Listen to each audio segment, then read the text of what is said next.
A poco más de 40 días los uruguayos van a elegir Parlamento y Presidente de la República, pero también deberán definir si aceptan o no bajar la edad de imputabilidad de los menores de 18 a 16 años. Hace una semana hemos conversado con quienes promulgan esa idea, o por lo menos intentan llevarla a una reforma constitucional, la noción de bajar la edad de imputabilidad. Pero también hay otra corriente de opinión, quienes sostienen que no es necesario la baja de esa edad de imputabilidad a 16 años y dan los motivos y las razones por las cuales se oponen a esa modificación constitucional. Hoy les invitamos a compartir este reportaje con Federico Barreto, integrante de la Comisión por el No a la Baja.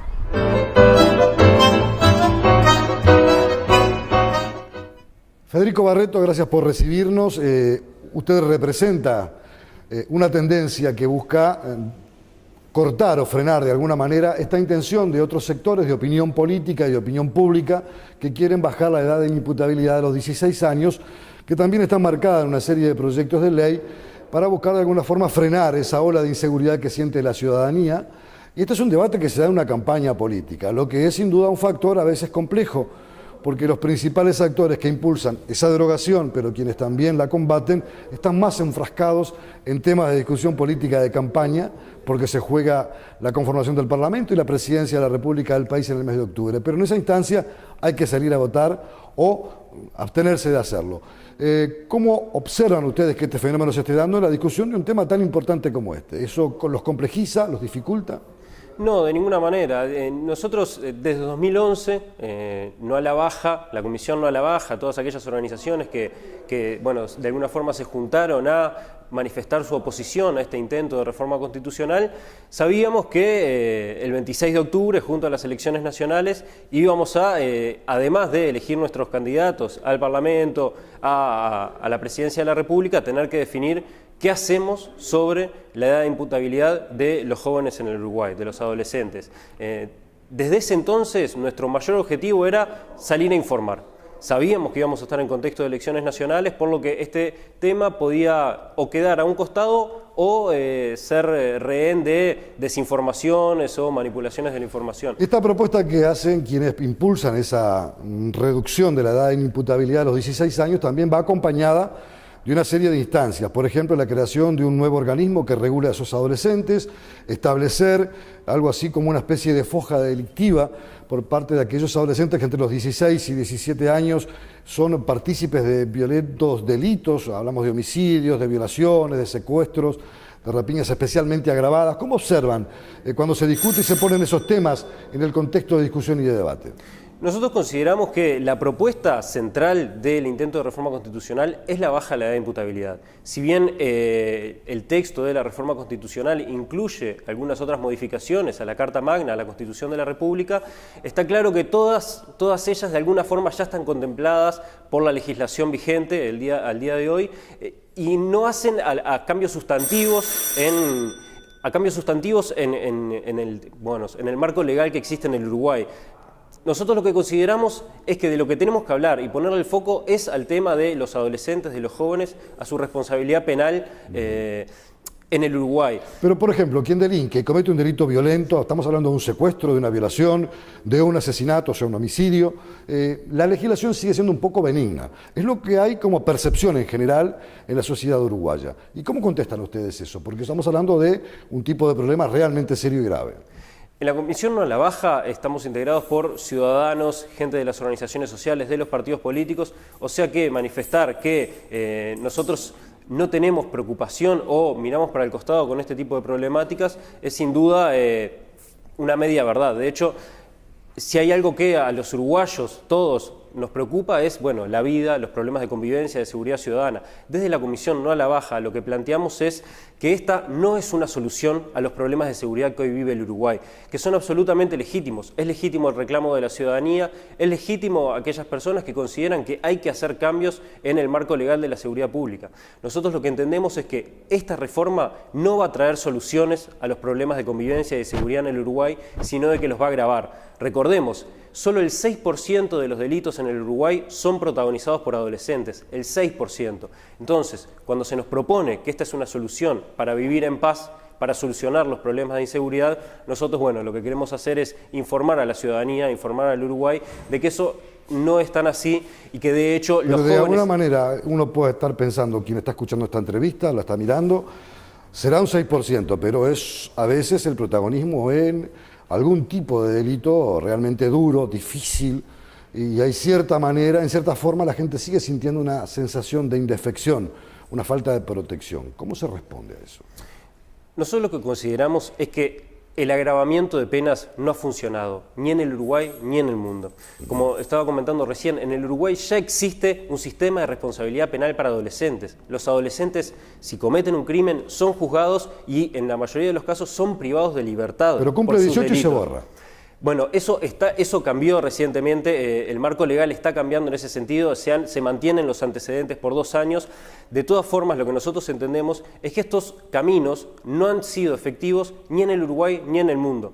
No son caminos que recomienden ni el Sistema de Naciones Unidas ni la Corte Interamericana de Derechos Humanos, pero nadie en su sano juicio o en la academia, en las distintas organizaciones sociales que trabajan con adolescentes, que trabajan en los contextos de privación de libertad, con la población objetivo, digamos, de este tipo de reformas de los marcos legales, ninguna de estas organizaciones de académicos plantean de que esto traiga aparejado soluciones a la seguridad. Si le planteo la solución española, la reciente presencia aquí en Uruguay del expresidente José Luis Rodríguez Zapatero, planteando el modelo español donde sí se contemplan algunas de estas normas, hay un agravamiento, por lo menos un endurecimiento de las normas legales en España, justamente para esa franja entre 15 y 17 años. ¿Cómo lo observan ustedes? ¿Cómo tomaron esa presencia? Bueno, y esa experiencia concreta, es un modelo que se aplica. Sí, de hecho es curioso que se tome el modelo de España, como también a veces nos traen el modelo de Chile o de otros países que se toman como ejemplo, pero nosotros en todos esos casos lo que recordamos es que existe un sistema de responsabilidad penal específico para los adolescentes.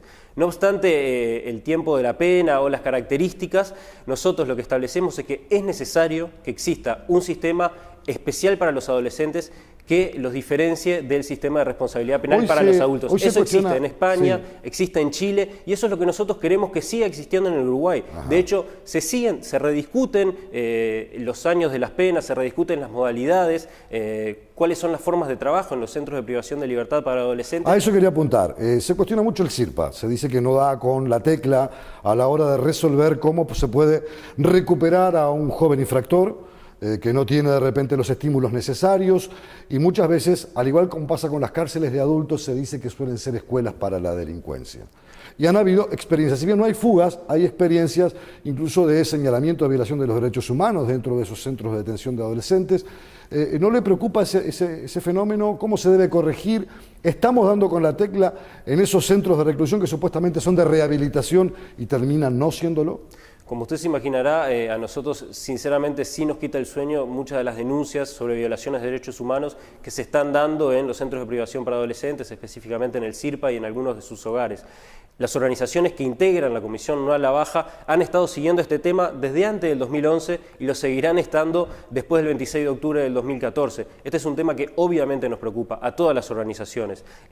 Y bueno, nosotros lo que creemos es que sin duda este tipo de denuncias tienen que ser efectivizadas y bueno, confiamos en la justicia uruguaya. ¿Pero qué está fallando? ¿El modelo, el personal, el sistema? ¿No se recuperan jóvenes? Porque además hay un alto índice de jóvenes que luego son infractores nuevamente una vez que salen de este tipo de centros, ¿no? Porque esa debe ser el factor o el motor que debe de alguna manera dinamizar un proceso de cambio de esa materia. Sin duda el objetivo principal de todo este tipo de sistemas es poder lograr evitar la reincidencia. Una vez que un adolescente o un adulto en los sistemas para adultos ingresa a los centros de privación de libertad, bueno, todos los esfuerzos deben estar dirigidos en poder proveer segundas oportunidades, creo yo, en muchos casos primeras oportunidades de estudio, de trabajo, de deporte, de salud, de cultura. Y eso es la verdadera alternativa que nosotros tenemos para los problemas de convivencia y seguridad. En ese camino es que estos centros, el CIRPA, pero también los centros para adultos deberían seguir profundizando. Han habido cambios muy positivos, otras cosas nos siguen preocupando, pero esta es la clave, es seguir profundizando, no tanto en el agravamiento de penas y aumentar los sistemas de represión, sino en poder brindar oportunidades reales, integrales, que apunten en la dirección correcta, en la dirección de solucionar los problemas de seguridad. Ahora, después de la pausa, ¿un centro de reclusión de esa naturaleza debe estar bajo la órbita del INAU o no? Me lo contesta luego. La ley en tu lenguaje. Es importante que sepas que por ley el servicio postal de cartas y paquetes constituye un servicio público nacional. El Estado, a través de Correo Uruguayo, debe garantizar que los servicios postales sean accesibles a la población de manera continua y eficiente. Aquellos usuarios que contraten un servicio postal a prestadores informales son responsables subsidiarios de las infracciones que estos cometan. Conoce más en impo.com.uy/correo. Importa que lo sepas. IMPO, Centro de Información Oficial. Solo a través del Correo Uruguayo podés mandar un bozal para Yacaré. ¿Un bozal para Yacaré? No, un bozal para Yacaré Artigas.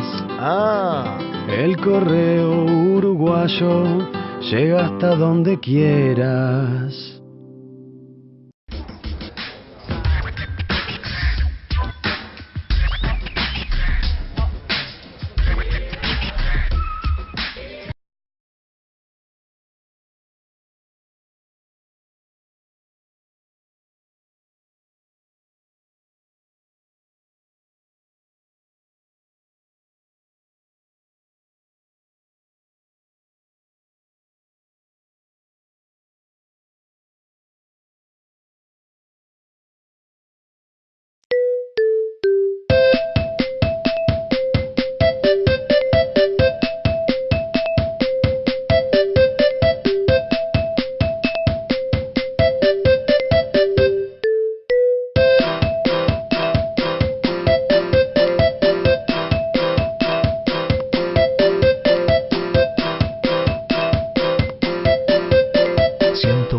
Días de vacaciones, fines de semana. Tenés todo un país para disfrutarlos. Uruguay Natural, Ministerio de Turismo y Deporte. La ley en tu lenguaje. Es importante que sepas que el trabajo rural está regulado por ley. Las horas de trabajo son 8 y deben respetarse, al igual que los horarios de descanso. Si la jornada supera esas horas, tenés derecho a cobrar horas extras. Conoce más sobre esta ley en impo.com.uy/trabajo rural. Importa que lo sepas. IMPO, Centro de Información Oficial. Estamos conversando con Federico Barreto de la Comisión No a la Baja de la Edad de Imputabilidad de los menores a 16 años. La pregunta planteada previo a la pausa era, bueno, este tipo de centros que persiguen fines muy loables, ¿deben estar bajo la órbita del INAU? ¿Deben ser organismos que estén por fuera? No recargar la tarea del INAU, que hace muy bien sus deberes en muchos aspectos, pero que acá tiene un talón de Aquiles muy duro, y no es de ahora, es desde su creación hasta la fecha. Estamos hablando de una institución que tiene muchísimas décadas de existencia en el Uruguay. Sin duda, como muchos saben, el INAU se encarga de muchísimas cosas, además de las casas cunas, a los niños, digo, hay un montón de las madres embarazadas, adolescentes, digo, hay muchas tareas muy loables y que las hace muy bien, pero esto debe estar ahí. Exactamente. La legislación que crea el sistema de responsabilidad penal adolescente, el SIRPA, prevé que esto se convierta en un servicio descentralizado, es decir, por fuera del INAU. Esta es la intención, fue la intención de todo el sistema político. Es cierto, es una verdad que no se pudo cumplir esa decisión en este periodo legislativo. ¿En qué falló? Eso creo que debería preguntárselo a los agentes de gobierno, ¿no? O por lo menos a los actores políticos, al Frente Amplio, a los distintos partidos políticos.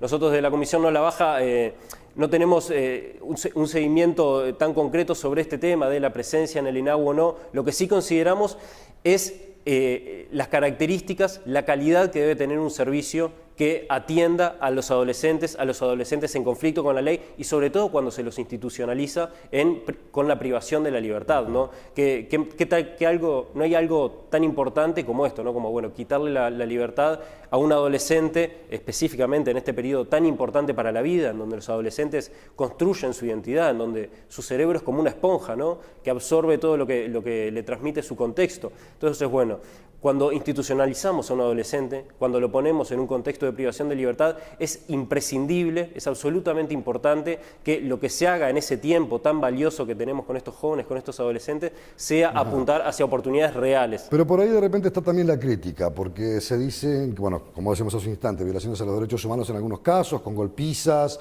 con excesivas medidas de severidad para poder contener a estos jóvenes, pero las políticas de estímulo, porque no es fácil hacer que un joven estudie, que se forme, que trabaje, que adquiera valores culturales o principios.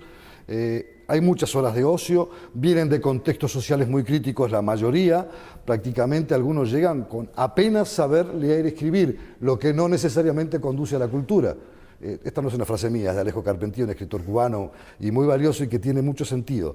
Pero, ¿cómo se hace para cambiar ese cuadro de situación? Porque algo está fallando. Sin duda, hay una frase de Nelson Mandela que a mí me encanta, que es: no hay mayor revelación del alma de una sociedad que la forma en la que trata a sus niños. Y vaya si nosotros tenemos que seguir trabajando en este tema aquí en Uruguay, con la juventud en general, con la infancia en general, pero sobre todo con estos adolescentes que están ahí, en el borde de lo que son los sistemas formales del Uruguay. Claramente, como tú decías, estos jóvenes que hoy están en contexto de privación de libertad tienen niveles educativos muy por debajo del promedio, muy por debajo, en algunas situaciones muy preocupantes. Por eso decía yo hace un ratito, no son segundas oportunidades, en muchos casos son primeras oportunidades de estudio, de trabajo. Es la primera vez que el Estado, en estos contextos de privación de libertad, está teniendo una oportunidad de hacer algo con estos adolescentes. Bueno, sin duda es un momento crítico para esas vidas, pero también para toda la sociedad. Pero miremos el modelo que se está aplicando no está cumpliendo con esos cometidos.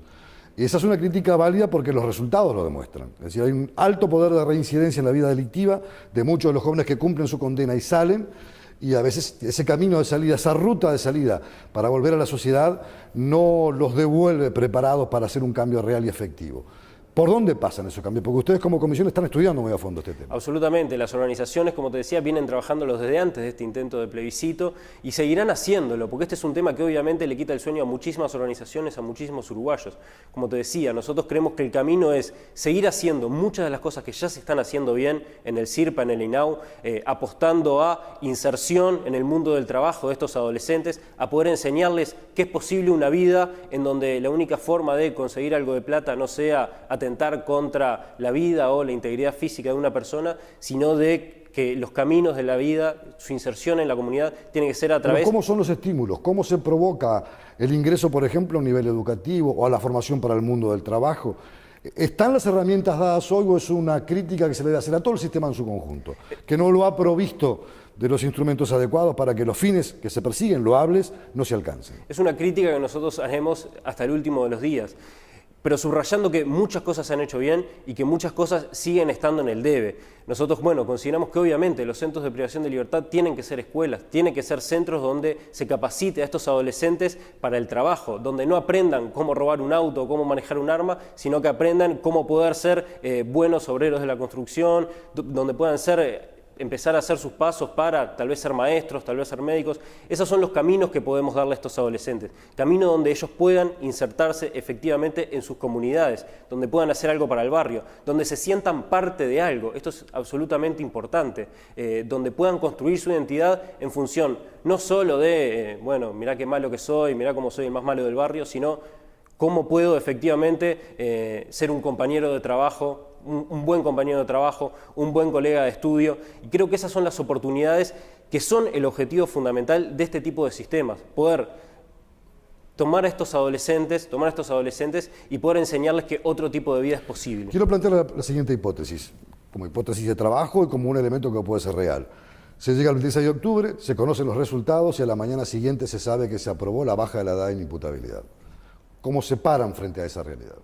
Obviamente las evaluaciones sobre los resultados por la positiva. Es una tesis negativa, probable, dije, posible, no quiere decir que sea así, pero me refiero a que hay que plantearse en un escenario como ese. Sin duda, nosotros estamos empezando a realizar las evaluaciones para el día después, tanto si la reforma constitucional efectivamente se concreta o no.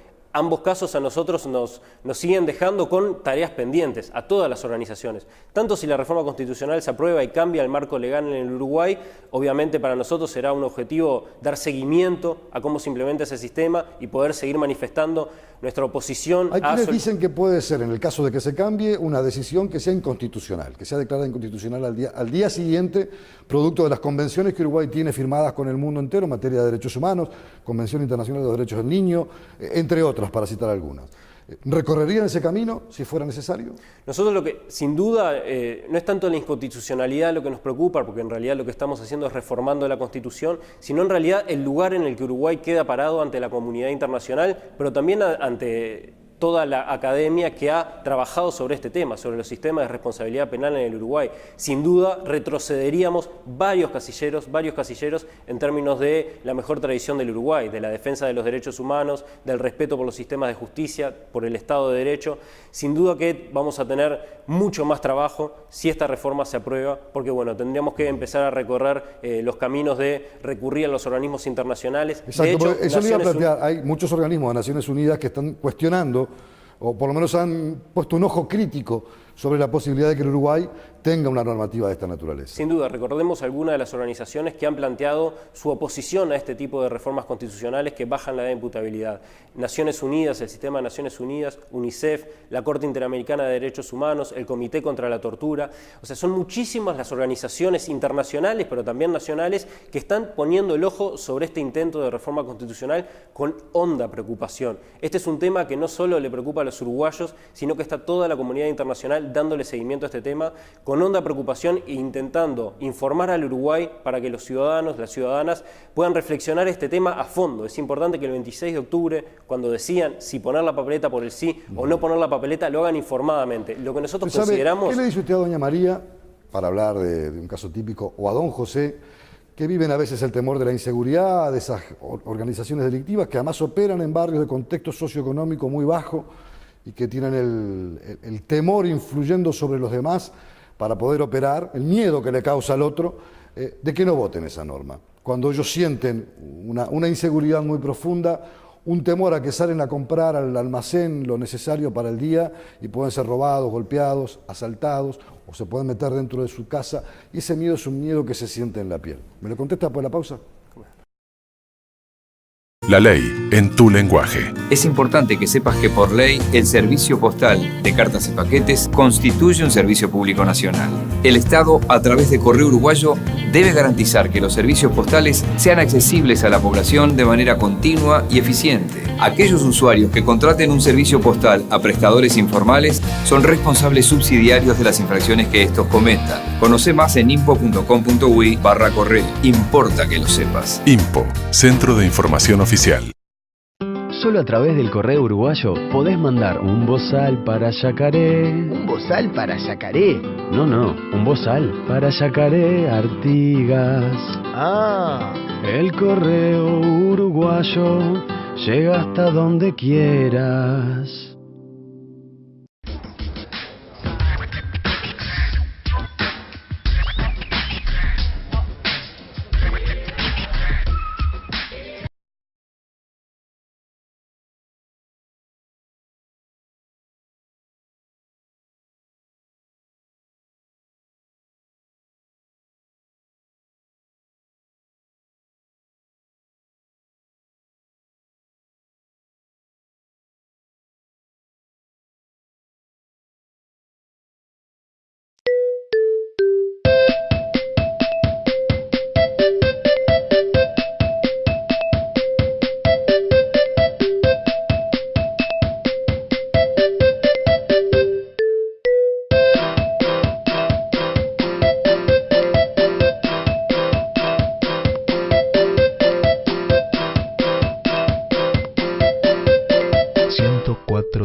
Fines de semana. Tenés todo un país para disfrutarlos. Uruguay Natural, Ministerio de Turismo y Deporte. La ley en tu lenguaje.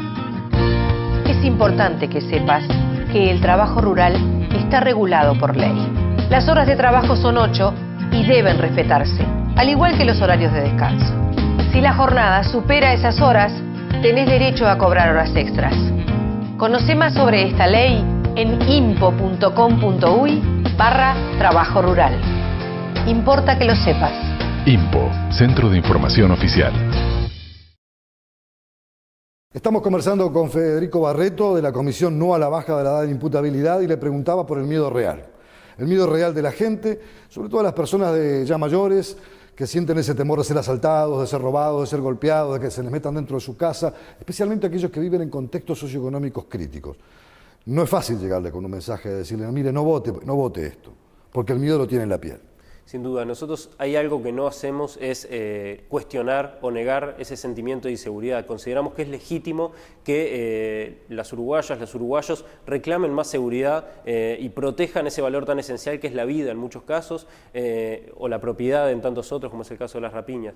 Pero lo que nosotros intentamos transmitir es que esta no es una solución a sus problemas de seguridad, sino de que probablemente dentro de 5 o 10 años estemos con problemas agravados por este tipo de reformas.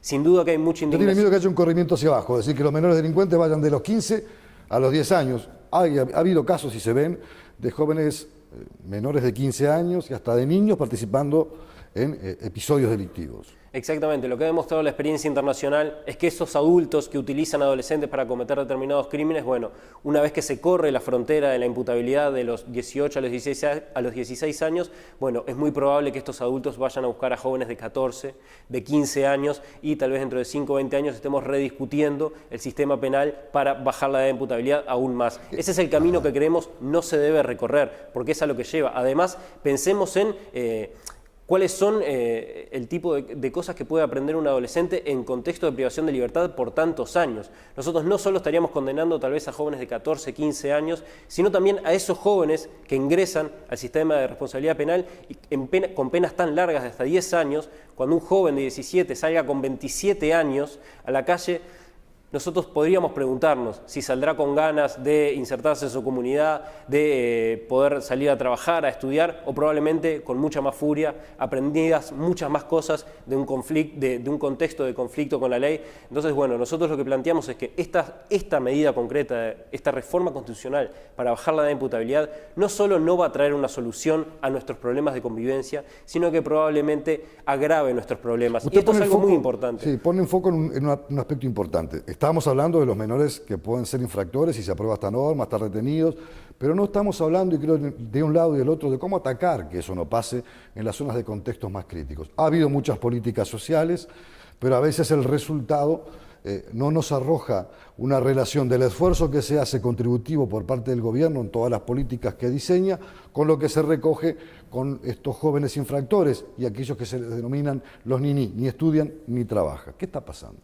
Sin duda, cuando se piensan los sistemas de responsabilidad penal, deben ser pensados desde su integralidad, no solo pensando en el joven o el adulto que entra a una cárcel. No el que va solamente a delinquir o potencialmente delincuente, sino por qué llega a la delincuencia. Exactamente, bueno, y es algo que nos preocupa hondamente. De hecho, algo que solemos recordar es que estos jóvenes que hoy parecen ser la causa de los problemas de inseguridad en el Uruguay, son esos jóvenes que en 2002 tenían pocos años, eran niños cuando en el Uruguay el 66% de los niños nacían debajo de la línea de pobreza.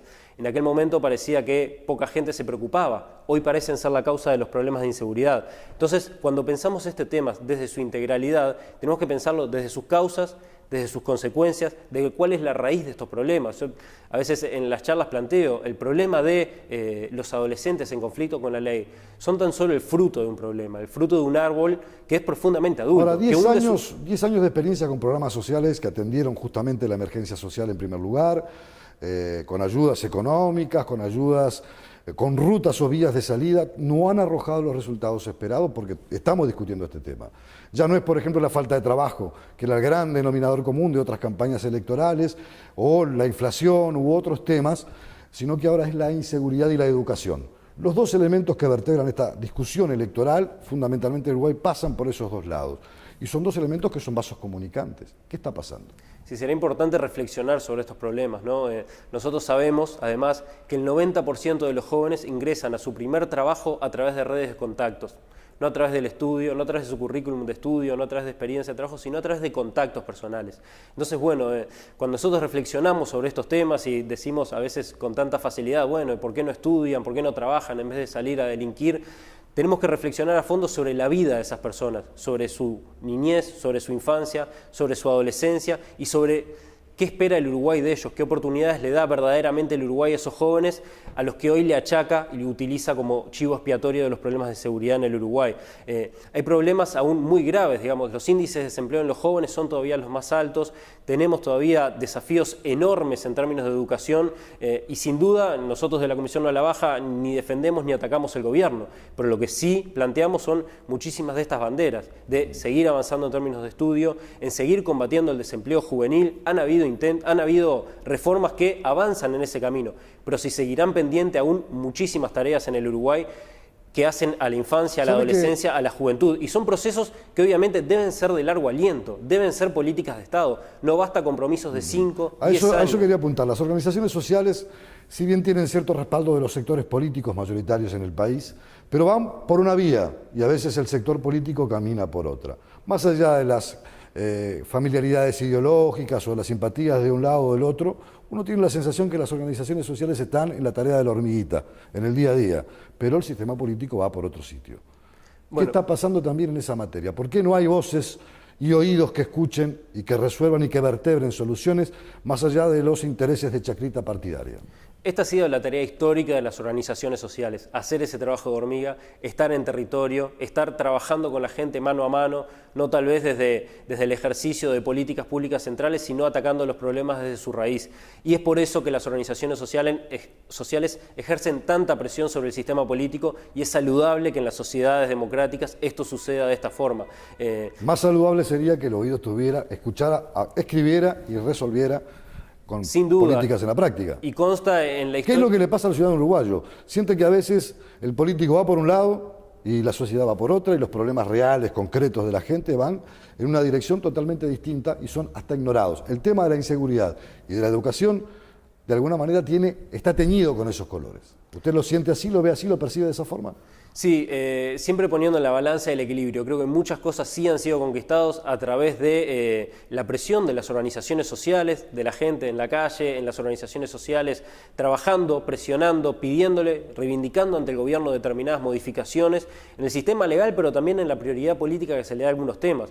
Han habido avances, han habido conquistas, pero siguen sin duda quedando un montón de temas pendientes en los que es necesario que la sociedad siga presionando, siga reclamando al sistema político y obviamente es imprescindible, es necesario que el sistema político escuche a las organizaciones sociales, escuche el mensaje de las organizaciones que trabajan con la gente día a día, independientemente de los avatares políticos, en su compromiso inquebrantable por una sociedad más justa, una sociedad más solidaria. Para ir rematando este encuentro, hay que orejear, como en las cartas, cuál es el pulso real de la intención de voto de la gente. Hoy, la comisión que apoya la baja de la edad de imputabilidad ha de alguna manera impulsado y ha reflotado la idea de que eso se concrete con la decisión de los uruguayos en las urnas. Incluso un candidato del Partido Nacional, Luis Alberto Lacalle Pou, ha dicho que junto con las listas que apoya su corriente de opinión va a ensobrar el sí.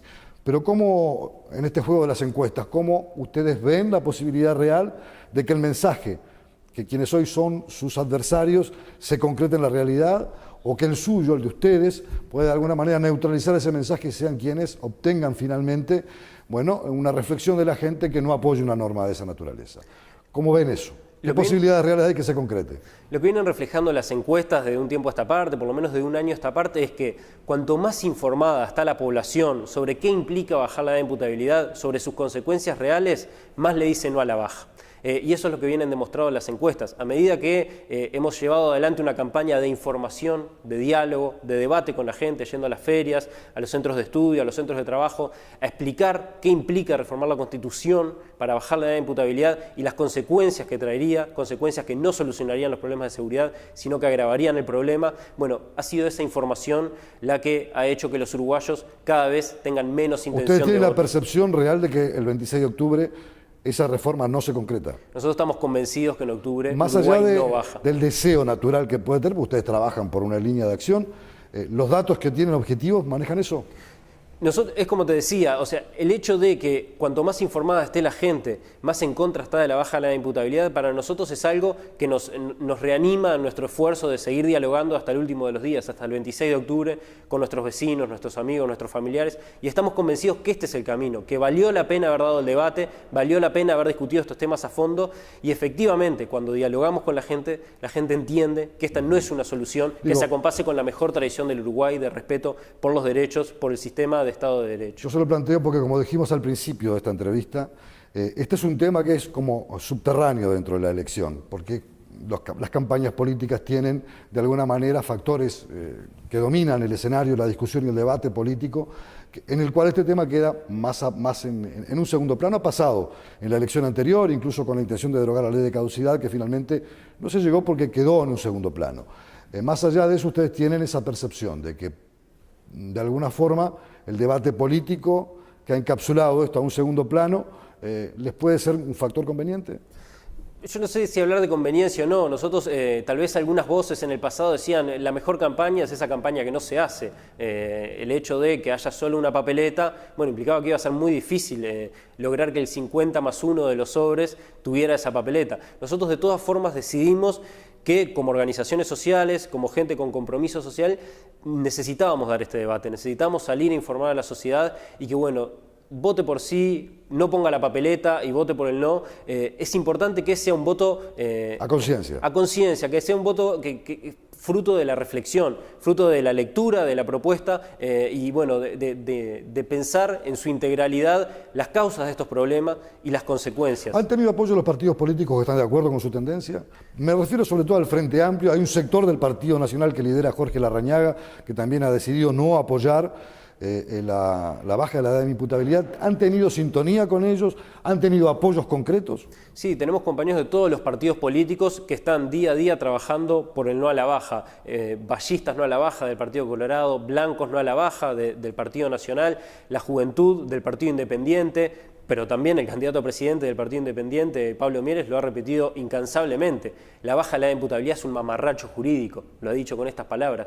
Y en el Frente Amplio, obviamente, muchísimos compañeros de las distintas juventudes, pero también representantes político-partidarios, han planteado esta bandera, han planteado que la baja de la edad de imputabilidad no es una solución. O sea que la comisión que ustedes Uruguay tienen integra todas esas voces, sin importar la pertenencia partidaria. Absolutamente, y es nuestra intención también. Es nuestra intención poder demostrar al Uruguay que este no es un tema que tenga una representación político-partidaria, sino que en realidad es importante que, independientemente de qué votemos, reflexionamos sobre estos temas a fondo. Y es por eso que gente de todos los partidos políticos, de todas las organizaciones sociales, de la Iglesia, de la Universidad de la República, de las organizaciones de voluntariado como Techo, como los Boy Scouts, todas las organizaciones sociales que se han tomado algunos minutos, algunos días para discutir a fondo este tema, se han declarado por el no a la baja. Al día de hoy no hay una sola organización social que considere que la baja de la edad de imputabilidad es una buena propuesta para el Uruguay. Todas las organizaciones del Uruguay dicen no a la baja de la edad de imputabilidad. Federico Barreto, muchas gracias por habernos recibido. Le decimos a nuestros amigos de Miradas del Sur que queríamos cumplir también con dar la otra visión en esta campaña electoral, donde se está discutiendo esta baja de la edad de la imputabilidad. Hace 7 días atrás nosotros dimos espacio para que quienes sí la impulsan también tuvieran la posibilidad de hacerlo. Pero le queremos agradecer muchísimo esta gentileza y este tiempo que nos ha dispensado. Gracias a ustedes por poder tener algunos minutos para compartir alguna información con la población y, como siempre, a las órdenes. Amigos, nosotros volveremos en pocos días más con un nuevo encuentro aquí en Miradas desde el Sur.